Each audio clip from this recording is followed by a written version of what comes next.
우리가 지금 해외 선물을 하고 있잖아요. 이 해외 선물이라는 거는 상징성이 좀 있습니다. 왜 해외 선물을 해야 되고 해외 선물을 어떻게 해야 되는가, 요거에 대한 얘기예요 오늘은. 자, 지금 보이시는 게 코스피예요. 코스피.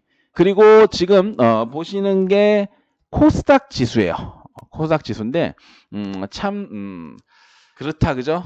미국 시장이 반딱반딱 올라가도 지금 코스피 코스닥 시장은 영 재미가 없어, 그죠? 그나마 코스피는 좀 올라오고 있네, 그죠?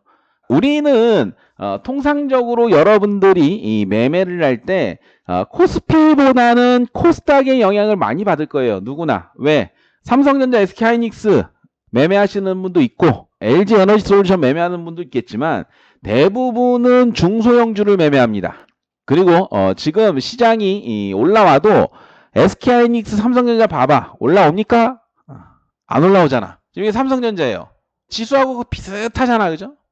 기껏 해봤자 얼마 안 올라왔어. SK하이닉스 한번 볼까요? SK하이닉스도 얼마 안 올라왔어, 그죠? 그래서 지금 시장이 어느 정도 올라오고 이런 부분이지만 사실 개인 투자자들은 이미 저 고점에서 물려서 수익을 내고 있지 않다. 그런 부분입니다. 왜? 시장이 가는 시장이 아니야. 그게 팩트야. 왜 그럴까? 시장에 돈이 없어. 이게 좀 고질적인 병인데 뭐냐면 주식을 하고 있는 사람들의 70%가 다 고점에 물려 있어요. 그리고 주식에 하던 30%는 주식을 떠났어. 그렇다니까. 근데 문제는 뭐냐면 주식시장에서는 또 새로운 신예들이 들어오면서 주린이들이 막 들어오면서 막 해야 되는데 지금 어때요? 금리도 올랐지? 집값은 떨어졌지? 그럼 어떻게 해야 돼요? 돈을 빌릴 때도 없고 빌려주지도 않고 빌리자니 이자가 세니까는 너무 부담스럽고 그러다 보니까 돈 나올 구멍이 없는 거야. 그래서 신규 투자자들이 투자를 못해요. 그러니까 시장에 돈이 없는 거야. 그런데 중요한 건 뭐냐면 우리나라가 상당히 밸류적으로 기대감이 크고 야, 이 대한민국 굉장히 떠오르는 샛별이다. 야, 여기는 앞으로 계속적으로 성장을 하겠구나 라는 생각이 들어서, 그렇다면 우리나라에서 지금 돈이 안 들어온다면 외국 자본이 들어오느냐? 그것도 아니야. 외국인들이 지금 우리나라에 크게 매력을 못 느껴요. 그냥 안 들어오는 거야. 그러면 우리나라 시장에 돈이 어디서 들어와? 안 들어오지. 그러니까 우리나라 시장이 매력적으로 변할 때까지는 시장에 돈이 없다. 자, 시장에 돈이 없으면 어떻게 돼요? 시장은 가다가도 꼬꾸라지고 가다가도 꼬꾸라지고 가다가도 꼬꾸라지고 이러잖아, 그죠? 우리나라가 큰 사이클로 봤을 때 코로나 시절에 쭉 치고 올라갔다가 지금 눌린 상황에서 큰 파동을 나타낼 수는 있지만 앞으로 짧게는 3년, 길게는 5년 동안은 박스권이다. 돈을 벌 수가 없는 구조야. 그러면 우리가 결국에는 투자를 통해서 수익을 창출하려고 모인 사람들이잖아. 그래서 어떻게 되냐? 외국으로 눈을 돌려야 됩니다.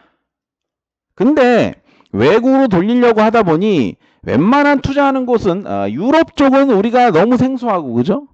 동남아나 이쪽, 중국이나 이쪽은 막혀 있는 게 너무 많아. 그래서 결국에는 우리나라 지금 어디 투자 많이 해요? 미국 주식에 투자 많이 하죠? 여러분들 잘 생각해봐. 자, 미국 주식 좋아. 테슬라, 애플, 뭐 이런 거, 아마존, 그치? 좋잖아. 근데 여러분들이 잘 생각해봐요. 여기 미국 주식 재무제표 보면서 원문으로 리포트 보면서 해석할 수 있는 사람 있어요? 있겠지. 있을 수도 있어. 할 수 있는 사람 있습니까? 별로 없을걸? 왜 나도 못하거든. 그래서 자, 미국 주식이 좋다는 건 알아. 근데 여러분들이 이거를 정확하게 분석하고 투자할 만한 능력이 없어, 사실. 여러분들 무시해서가 아니라 대한민국 뿐만 아니라 비영어권에서는 이걸 하기가 굉장히 어렵다고. 왜? 우리나라 주식도 잘 못하면서 미국 주식을 하겠다고? 안 된다고. 그렇다면 우리가 원론적으로 넘어가서 자, 미국 주식이 좋다는 건 알아. 그래서 어차피 테슬라, 애플, 아마존 이런 애들이 상승한다라고 해서 그 주식을 살 거면 그 주식이 상승하면 어때? 미국 시장이 오르잖아. 그죠? 우리는 이 시장을 사자는 거야. 이 시장. 이 시장을 사는 게 좋은 게 뭐냐면 여러분들이 종목 하나하나 분석할 필요도 없어. 그냥 딱 봐서 상승할 것 같다, 하락할 것 같다만 맞추면 돼. 그래서 우리가 지금 돈을 가장 투자하기 좋은 곳이 바로 해외 선물이다. 이거는 거짓말을 못해요. 우리나라 시장 시총 몇 개 가지고 외국 자본 들어와서 우당탕탕 한판 해먹고 가면 시장도 흔들려. 맞잖아. 외국 자본으로 삼성전자, SK하이닉스 3% 올리고 3% 내는 거 금방이야. 걔네 둘이 3%씩 왔다 갔다 하면 시장 박살나잖아. 그죠? 지금 에코프로비엔 봐봐요. 장난치기 좋잖아. 걔네도 가지고 장난쳐가지고 시장 이렇게 만들어 놓은 거 아니야. 그래서 국내 선물을 하기에는 너무 이 근본적으로 이 장난질을 많이 쳐가지고 우리가 판단하기가 굉장히 어렵다. 그 대신 글로벌 마켓, 세상에서, 지구에서 가장 큰 마켓, 장난을 못 치는 마켓에 투자를 한다면 여러분들이 분석한 대로, 우리가 분석한 대로 방향성을 맞아 가게끔 할 수가 있다는 장점이 있는 겁니다. 해외 선물 중에 우리가 나스닥 매매를 하는 이유는 바로 이 이유예요. 장난질이 없어. 그리고 분석한 대로 대부분 맞아 떨어져. 그렇기 때문에 지금 국내 시장엔 투자를 하기가 어려우니 눈을 돌려서 해외 선물로 지금은 잠시 피해 있자 라고 얘기를 하는 겁니다. 그래서 이태양 프로는 늘 이렇게 얘기해요. 그렇다고 국내 주식을 떠나라는 얘기가 아니야. 언젠가 또 올라와야지 우리가. 왜? 우리의 근본은 주식이니까. 그죠? 저는 늘 이렇게 얘기합니다. 주식과 파생, 해외 선물. 왜 해외 선물이냐? 국내 선물할 거면 그냥 주식을 해. 국내 선물할 거면 삼성전자를 사. 그지? 그렇게 하면 돼. 그래서 아예 우리나라 시장과 동떨어져 있는 아예 다른 투자처를 찾는 게 해외 선물이거든요. 그래서 해외 선물과 주식을 병행해서 해야 됩니다. 늘 그렇게 얘기해요. 그래서 코로나 때처럼 주식이 눈 감고 일어나면 그냥 수익 나고 할 때는 주식 70%, 해외 선물 30%의 비중을 두는 거고, 좀 시장이 아리까리하다 그러면 주식 50%, 해외 선물 50%를 가는 거야. 그리고 주식시장이 좀 비리한데 돈도 없는 것 같은데 그러면 주식 30%, 해외 선물 70%로 가는 겁니다. 그래서 지금 제가 말씀드리는 부분들은 쭉 뭡니까? 지금 시장은 박스권에 갇혀서 시장이 큰 힘을 내기가 너무 힘들어. 미국 시장은 갈 수도 있어. 근데 국내 시장은 힘들다. 그렇다면 해외 선물로 비중을 좀 더 높여서 해외 선물 70, 주식을 30으로 놓자라는 겁니다. 그러면 자, 우리가 지금 시장을 보면서 매매를 해야 되는데 여러분들이 요런 개념을 좀 알아야 돼요. 요런 개념을 알아야 되는 게 뭐냐면 해외 선물은 뭐다? 증거금이 깡패다. 해외 선물뿐만 아니라 국내 선물도 마찬가지예요. 선물로 돈 버는 방법, 가장 간단하게 돈 버는 방법을 알려드릴게요. 가장 쉬운 방법. 여러분들이 무슨 수를 써더라도 10억을 갖고 와. 10억을 증거금에 넣어. 국내 증권사는 안 돼. 국내 증권사는 이렇게 하면 안 돼요. 왜냐하면 소수점 매매가 안 돼.